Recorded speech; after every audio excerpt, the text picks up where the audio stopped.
ओम शांति। 7 मार्च की मुरली है। ज्ञान के सागर, आनंद के सागर शिव परमात्मा कहते हैं, मीठे बच्चे, विजय रत्न बनने के लिए जीते जी मरकर देही अभिमानी बन बाप के गले का हार बनने का पुरुषार्थ करो। प्रश्न है, स्वदर्शन चक्र का राज स्पष्ट होते हुए भी बच्चों में धारणा नंबरवार होती है, क्यों?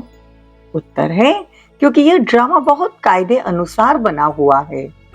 ब्राह्मण ही 84 जन्मों को समझकर याद कर सकते हैं, लेकिन माया ब्राह्मणों को ही याद में विघ्न डालती है, घड़ी घड़ी योग तोड़ देती है। अगर एक समान धारणा हो जाए, सब सहज पास हो जाए, तो लाखों की माला बन जाए। इसलिए राजधानी स्थापन होने के कारण नंबरवार धारणा होती है। हमको किसी की धारणा को देखकर संकल्प चलता है कि इतना समझने के बाद भी धारणा नहीं करते। बाबा जी इसका जवाब देते हैं कि राजधानी स्थापन हो रही है, अगर सब एक जैसी धारणा करे तो सब राजा बन जाए। गीत है मरना तेरी गली में। ओम शांति।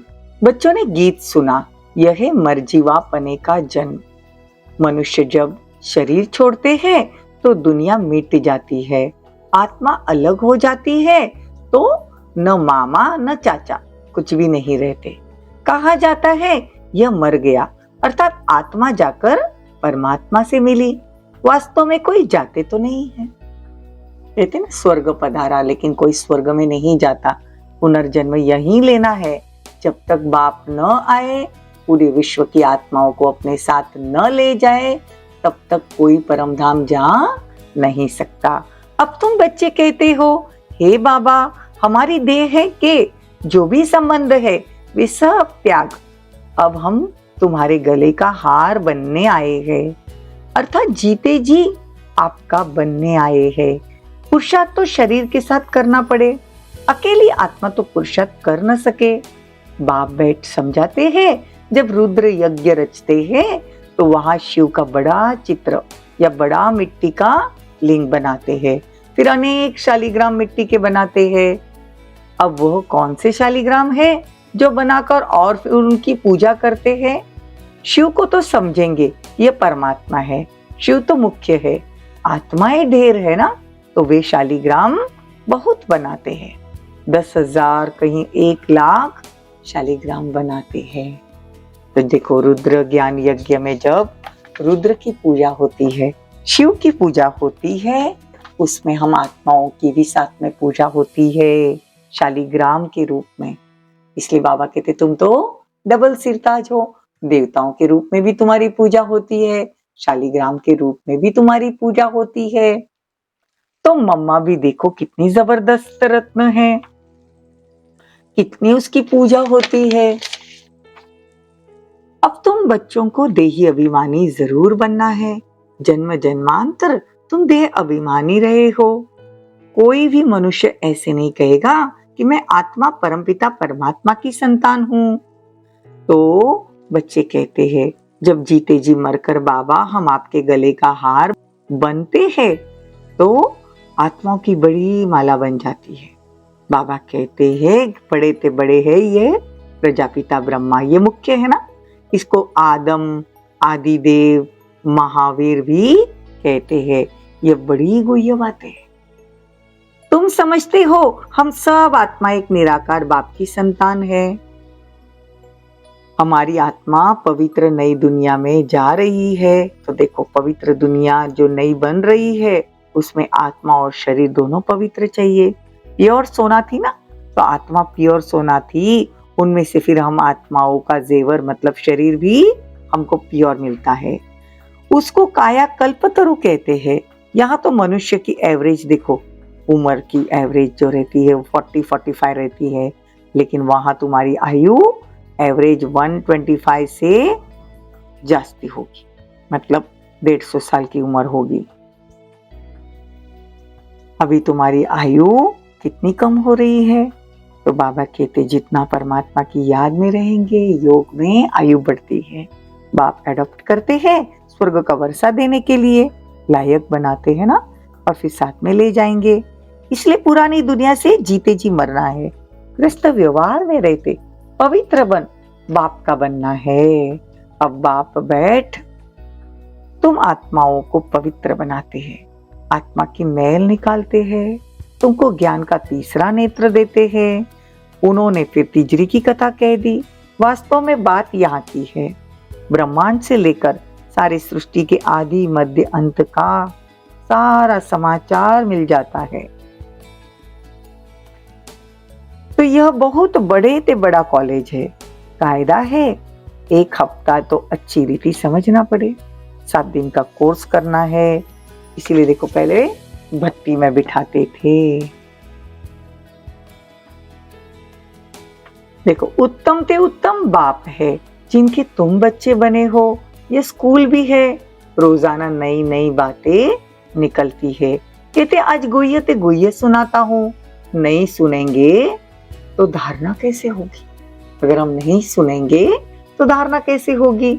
अब बाप बैठ समझाते हैं, तो मेरे बने हो तो शरीर का भान छोड़ दो, मैं गाइड बनाया हूँ वापिस ले जाने। तुम जानते हो ये माता पिता है। ब्रह्मा माँ हो गई ना, और वो बाबा ने हमको एडॉप्ट किया ये माता की वजह से। तुम जानते हो ये माता पिता है, पहले है यह माता, बरोबर इसको इस ब्रह्मा माता के पास पहले आना पड़े। इनमें प्रवेश कर तुमको एडॉप्ट करता हूँ, इसलिए माता पिता ठहरे। तो बाबा कहते हैं कि इनमें बैठ मैं तुमको रचता हूँ। ब्रह्मा मुख वंशावली है ना, तो ब्रह्मा मुख से हमको रचते हैं। तुम जानते हो हम शिव बाबा के बने तो यह देहभान छोड़ना पड़े। अपने को आत्मा अशरीरी समझना, इसमें मेहनत है, इसको राजयोग कहा जाता है। बाबा कहते हैं ज्ञान और योग ये 2 अक्षर है। यह भी समझ आया जाता है कि जब विनाश होता है तो यह कलयुगी पूर्व नीचे चला जाता है। मतलब यह कलयुगी पूर्व जो है वो नीचे चला जाता है, सतयुगी पूर्व ऊपर आ जाता है। मतलब चक्र घूमता है तो कलयुग नीचे और सतयुग ऊपर आ जाता है। यहाँ तुम बच्चे सागर के पास आते हो रिफ्रेश होने। चात्रक बच्चों के सामने बाप की मुरली चलती है, बच्चों को भी सिखाना पड़े। फिर जो जितना सीखे समझाना है। बेहद के बाप से स्वर्ग का वर्षा लो।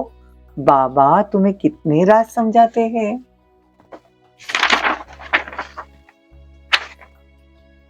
बच्चों को मेहनत कर फिर ये सब राज या ये पॉइंट्स धारण करने हैं ज्ञान के। स्वदर्शन चक्र का राज भी बाबा ने समझाया है, कितना साफ बताते हैं। 84 के चक्रों को ब्राह्मण ही याद कर सकते हैं।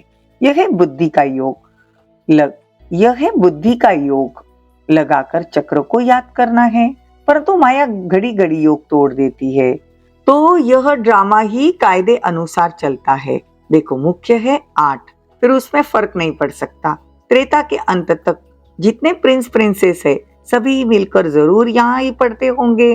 प्रजा भी पढ़ती है, यहाँ ही किंगडम स्थापन होती है। बाप ही किंगडम स्थापन करते हैं। ये बड़ा वंडरफुल राज है। अल्लाह अवदीन का खेल दिखाते हैं ना, तो कारून के खजाने निकल आते हैं, तो तुम सेकंड में दिव्य दृष्टि से वैंकुट देख आते हो। अच्छा, माता पिता बाप दादा बच्चे सारी फैमिली इकट्ठी बैठी है। मीठे मीठे सिकिले दे बच्चे प्रति माता पिता बाप दादा का याद प्यार और गुड मॉर्निंग। रूहानी बाप की रूहानी बच्चों को नमस्ते। हम रूहानी बच्चों की रूहानी माता पिता बाप दादा को याद प्यार गुड मॉर्निंग नमस्ते थैंक यू बहुत बहुत शुक्रिया। धारणा के लिए मुख्य सार, बाप समान सभी को रिफ्रेश करने की सेवा करनी है। चात्रक बन ज्ञान डांस करनी है और करानी है। इस शरीर का भान छोड़ पुरानी दुनिया से जीते जी मरना है। अशरीरी रहने का अभ्यास करना है। स्वयं को स्वर्ग के वर्षे के लायक भी बनाना है। वरदान, होली के अर्थ स्वरूप में स्थित हो। सच्ची होली मनाने वाले हाईएस्ट होलीएस्ट भव।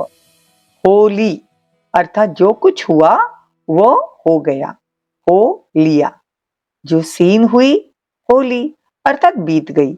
बीती को बीती करने के लिए सदा ड्रामा की ढाल को यूज करो। होली का रंग पक्का तब लगता है जब हर वक्त याद रहता है कि होली, जो बीता वो हो गया। वो कभी ड्रामा को कोई भी सीन देखते क्यों, क्या, कैसे इन प्रश्नों में उलझते नहीं। सदा ज्ञान मंथन कर अपनी होलीएस्ट और हाईएस्ट स्टेज पर रहते हैं। स्लोगन: सबसे बड़े धनवान वह है जिनके पास पवित्रता का श्रेष्ठ खजाना है। ओम शांति। ओम शांति।